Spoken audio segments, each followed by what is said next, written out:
अस्सलाम वालेकुम वरहमतुल्लाहि वबरकातुहू औज़ु बिल्लाहि मिनश शैतानिर रजीम बिस्मिल्लाहिर रहमानिर रहीम ముహమ్మద్ సల్లల్లాహు అలైహి వసల్లం అంటే ప్రవక్తల యొక్క పరంపరలో చివరి ప్రవక్త ముహమ్మద్ సల్లల్లాహు అలైహి వసల్లం గారని, ఈ ప్రవక్త అల్లాహ్ యొక్క చివరి ప్రవక్త అని, ఈ యొక్క ప్రవక్త ద్వారా మానవాళికి వహీ రూపంలో ఖురాన్ అనేది ఇవ్వటం జరిగింది అని అల్లాహ్ సుబ్హానహు వ తఆలా ఖురాన్లో తెలియజేస్తూ ఉన్నారు.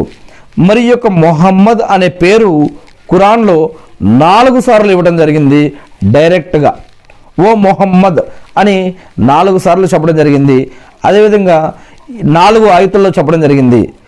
పరోక్షంగా ప్రవక్త నీవు ఇలా, నీవు అలా, నీవు ఇలా అని పరోక్షంగా ప్రవక్త ముహమ్మద్ సల్లల్లాహు అలైహి వసల్లం గారి పేరుని 277 సార్లు తీసుకోవడం జరిగింది. 274 ఆయతుల్లో ఈ యొక్క విషయం చెప్పడం జరిగింది. డైరెక్ట్గా చెప్పబడ్డటువంటి వాక్యం 3వ అధ్యాయం 144,